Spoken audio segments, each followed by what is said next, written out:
नमस्ते दोस्तों, आपका स्वागत है मेरे इस चैनल पर। तो दोस्तों, जिस वीडियो का आप इंतज़ार कर रहे थे ना, जो प्राथमिक शिक्षक भर्ती में जिन एनएसडीएल अभ्यर्थियों ने इस बार आवेदन किया हुआ है, उन अभ्यर्थियों के लिए क्या क्या मुख्य मुख्य डॉक्यूमेंट हैं, उस रिगार्डिंग मैंने आपसे पहले वीडियो में बताया था कि मैं वीडियो लेकर आऊँगा।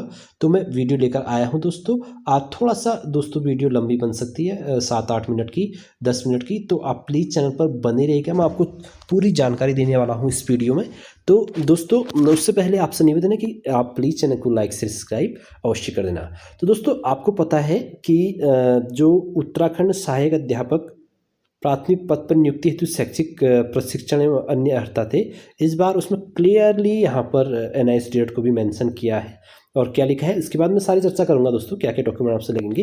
पहले इसको पढ़ते हैं। माननीय सर्वोच्च न्यायालय द्वारा रिव्यू पिटीशन संख्या 49/61/2024 में पारित निर्णयादेश दिनांक 10/12/2024 के क्रम में बेहतर भविष्य के प्रयोजन to make better their prospect and promotional evidence हेतु एमएचआरडी के पत्र दिनांक 3/8/2017 के क्रम में सितंबर 2017 से 31 मार्च 2019 के मध्य एनआईओएस द्वारा दुरुस्त शिक्षा के माध्यम से कराए गए सेवारत शिक्षकों के रूप में डीएलएड प्रशिक्षण।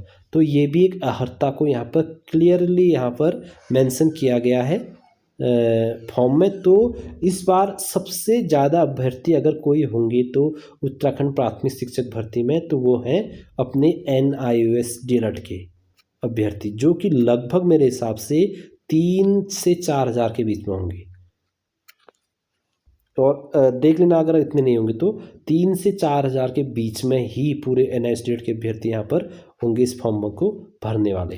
3,000 के तो आसपास होंगे, 3500, 3100, 2800, 2900, 35 ऐसे होंगे।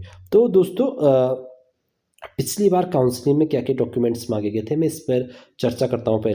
पहले तो दोस्तों, आपसे क्या क्या मांगा था और क्या क्या इनमें से इम्पोर्टेंट है, और क्या क्या अगर आप वहाँ पर नहीं दिखा पाते तो आपको अमान्य घोषित किया जाएगा, अपात्र घोषित किया जाएगा। ये खास तौर पर एनआईएसडीएल अभ्यर्थियों की मैं बात बता रहा हूँ। बाकी आप बाद में जो भी होगा, लेकिन आपको पहले से क्या प्रिपेयर करना है वो बता रहा हूँ मैं आपको। पहली बार में देखो क्या क्या लिखा गया था वो बताता हूँ मैं पहले आपको। पहले लिखा गया था आपसे अनुभव एक्सपीरियंस सर्टिफिकेट लिखा गया था दोस्तों। दूसरा लिखा गया था विज्ञप्ति, जो विज्ञप्ति निकलती है स्कूलों में। तीसरा लिखा गया था जो एक पत्र होता उपस्थिति। चौथा आपसे सैलरी। और एक और था दोस्तों, जो जब नियुक्ति पत्र मिलता है, नियुक्ति पत्र। और एक और था दोस्तों, मतलब लगभग 6 डॉक्यूमेंट थे, जो कि बड़े ही कहीं कहीं पर किसी जिलों में बड़े स्ट्रिक्टली मांगे जा रहे थे। लेकिन दोस्तों, जो मुख्यतः इनमें से डॉक्यूमेंट हैं और कैसे बनेंगे, आपको स्कूल से बनाने हैं। क्या क्या इनमें से मुख्य डॉक्यूमेंट है वो बताना चाह रहा हूँ मैं। अगर आपके पास नहीं होंगे तो आपको शायद बाहर भी किया जा सकता है। तो इसमें से जो सबसे मोस्ट इम्पॉर्टेंट डॉक्यूमेंट है दोस्तों, वो है आपका एक्सपीरियंस सर्टिफिकेट, अनुभव सर्टिफिकेट। ये सबसे ज़्यादा इम्पोर्टेंट है।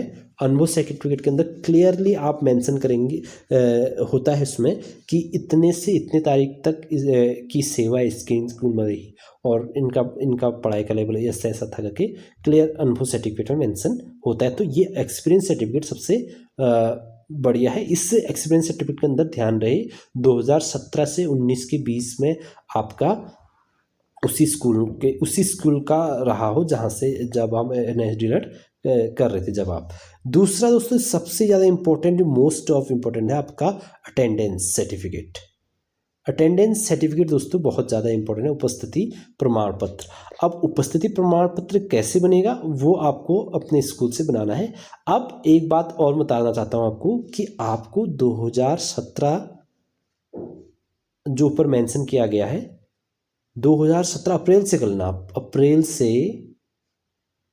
2017 अप्रैल से 2019 मार्च तक, जहाँ पर भी आप सभी स्कूल में अटेंडेंस वाला रजिस्टर होता है, सबको पता है आपको अटेंडेंस होता है। तो उस अटेंडेंस की आपको फ़ोटो खींचनी है उसे प्रिंट करने हैं पूरे 24, 12 महीने होते हैं ना, पूरे 24 के 24 आपको क्या करने हैं दोस्तों, उनकी फ़ोटो खींचनी है, अटेंडेंस करनी है और उसमें प्रिंसिपल के मुहर लगा करके उसको वेरीफाई करना है, इसमें सिग्नेचर लेने हैं।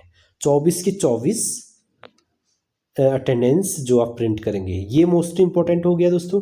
अब बात करते हैं कि इससे सर्टिफिकेट भी चाहिए, आगे से आप सर्टिफिकेट लगाएंगे।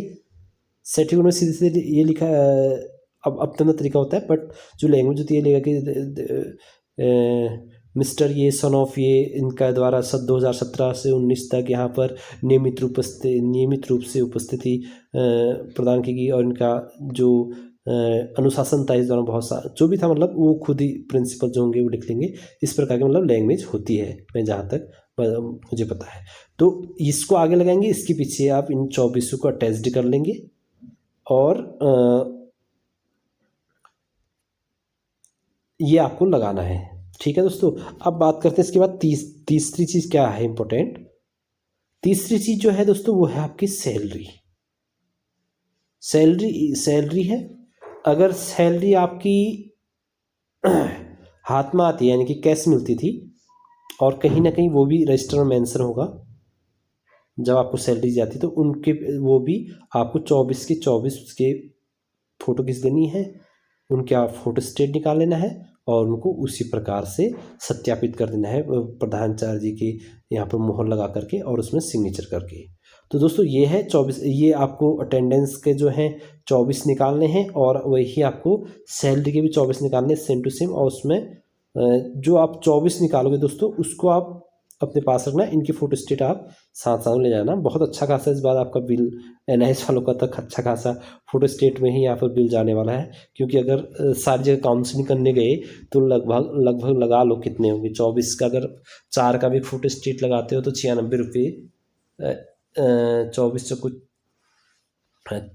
96 रुपये एक ही जगह लगेगा। तो मतलब जो भी है जितना भी लगेगा आपका नाम आ जाना चाहिए, बस इतना दुआ करें भगवान से कि नाम आ जाए, बाकी सारी चीज़ें फिर आगे की बात है। तो दोस्तों आपको मैंने फिर से बता दिया, आपको एक्सपीरियंस सर्टिफिकेट सबसे ज़्यादा इम्पोर्टेंट है, यहाँ पर सिर्फ सर्टिफिकेट बनेगा। दूसरा अटेंडेंस सर्टिफिकेट कैसे बनाना है मैं बता दिया आपको, लैंग्वेज हल्की सी बताई मैंने, और साथ में इसके पीछे आपके 24 के 24 फोटो स्टेट लगेंगे हर महीने की, उसको भी अटैच्ड कर लें, प्रिंसिपल से वेरीफाइड कर लें। उसके बाद सैलरी वाला भी आपको इसी प्रकार से लिखना है, मिस्टर सन ऑफ ये करके इनको जो कैश था हर महीने प्रत्येक महीने इतनी तारीख को दिया जाता था, कैश के रूप में इनके हाथ में दिया जाता था। बस इतने लिखेंगे, 2-3 लाइनें, उसमें फिर आपको मोहर लगा करके उसको भी सर्टिफाई वो वेरीफाइड करना है। उसके पीछे सारे के सारे फ़ोटो स्टेट आपको लगा देने हैं 24 के 24। आई होप दोस्तों आपको समझ रहे हो। प्लीज़ चैनल को लाइक से सब्सक्राइब करना। मैं आगे आपको मैं आपको सच में कह रहा हूँ, अगर आपके पास थोड़ा सा भी कॉन्फिडेंस रहा होगा अपने गुणांक को लेकर के, मैं आपको नियुक्ति में पत्र में भी आपका नाम, जो नियुक्ति वाला लास्ट में फाइनल आएगा उसमें भी आपका नाम दिखाऊंगा। बस आपने अपने पर विश्वास रखिए और एक से निवेदन है कि चैनल को अवश्य सब्सक्राइब कर लेना। तो दोस्तों ये रहा। और एक नियुक्ति पत्र कहीं मिलता है कहीं नहीं मिलता है, तो नियुक्ति पत्र मिलता है तो इसे रख लें, नहीं मिलता है तो कोई बात नहीं। अब अन्य चीज़ें जो दोस्तों विज्ञप्ति, ये चीज़ें हो गई, एक टीचिंग डायरी हो गई, 2 और एक दो चीज़ और थी, शैक्षणिक कुछ और था, तो ये उतने मायने नहीं रखता है। मतलब अगर आप बना सकते हो तो वेल गुड, लेकिन अगर नहीं बना सकते हो तो कोई बात नहीं। ये चीज़ें मतलब मैं अपने अनुभव से बता रहा हूँ कि ये चीज़ें नहीं मांगी गई पिछली वाली काउंसलिंग में।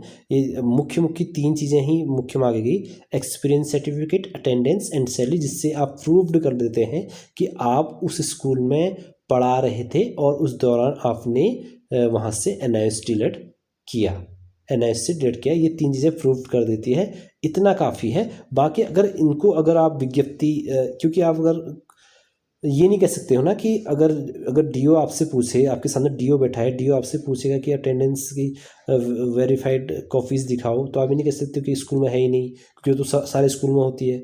हाँ, विज्ञप्ति ऐसी होती है कि जो प्राइवेट स्कूल हैं, बहुत सारे प्राइवेट स्कूल विज्ञप्ति नहीं निकालते हैं, सीधे मतलब व्यवस्था के हिसाब से रख लेते हैं, तो ये आप वहाँ पर तर्क दे सकते हैं। बट ये कोई तर्क नहीं होगा कि वहाँ अटेंडेंस रजिस्टर नहीं है, या फिर सैलरी हमें पासबुक में आती है लेकिन शो नहीं होती है, और या फिर दी जाती तो कहीं भी मेंशन नहीं होती है। तो ये तर्क नहीं हो सकता है। तो आपको ये 3 चीज़ें जो मुख्य अब बना के ही अपने पास रखनी है, इसका बहुत बड़ा रोल होने वाला है दोस्तों। तो क्या करें, इस वीडियो को यहीं पर कंप्लीट करते हैं। अब आपकी जो भी क्वेरीज होगी आप कमेंट पर करिएगा, मुझे जब भी टाइम मिलेगा तो मैं आपका रिप्लाई देने की पूरी कोशिश करूँगा। और दूसरी बात दोस्तों, अब जिन अभ्यर्थियों का स्कूल बंद हो गया है उनके लिए सलाह है मेरी कि आप प्रिंसिपल जो भी रहे होंगे उनसे कांटेक्ट कीजिए, उनसे प्रिंसिपल या मैनेजमेंट जो भी आपका रहा होगा, व्यवस्थापक जो भी रहेंगे स्कूल से, उनसे कांटेक्ट कीजिए और उनसे कहिए कि ऐसा ऐसा है, मुझे बहुत अर्जेंटली यहाँ पर ज़रूरत है डॉक्यूमेंट्स की, प्लीज़ इनको वेरीफाइड कर दीजिए। क्योंकि आप जानते हो कि मैंने स्कूल से पढ़ा रखा है इतने इतने साल, तो थोड़ा रिक्वेस्ट कीजिएगा और उनसे, प्रिंसिपल से या फिर जो आपके व्यवस्थापक रहे होंगे उनसे डॉक्यूमेंट्स बना लीजिएगा। तो दोस्तों अगर जहाँ ये भी नहीं हो पा रहा है तो कुछ ना कुछ तो प्रूव्ड आपको करना पड़ेगा अपने हिसाब से। लेकिन जिनके पास ये नहीं है उनके लिए बहुत बड़ी कठिनाई हो सके, क्योंकि एक दो अभ्यर्थियों को पिछली बार जिनके पास डॉक्यूमेंट नहीं था उनको उनकी फाइनल नियुक्ति नहीं की गई। मैं आपको क्लियरिटी से बता रहा हूँ, ये सच्चाई है। जिनके पास डॉक्यूमेंट सबमिट नहीं कर पाए थे जो इन अटेंडेंस सैलरी वाले, उनको शामिल भर्ती में, मतलब उनकी नियुक्ति को, उनकी लास्ट में उनका नियुक्ति लेटर नहीं आया था, काउंसलिंग तो वो आए थे। तो दोस्तों इस वीडियो को यहीं पर समाप्त करते हैं। आई होप बहुत सारी जानकारी आपको इस वीडियो से मिली होगी। बाकी जो भी चीज़, अगर आपकी कुछ क्वेरीज और रहेंगी तो प्लीज़ कमेंट कीजिएगा, मैं ट्राई करूँगा कि आपके आंसर्स को जब भी टाइम मिलेगा तो दे पाऊँगा। तो दोस्तों फिर मिलते हैं नेक्स्ट वीडियो में। आपसे निवेदन है, प्लीज़ चैनल को लाइक से सब्सक्राइब अवश्य करना। धन्यवाद आपका, और आप सभी को मेरा नमस्ते।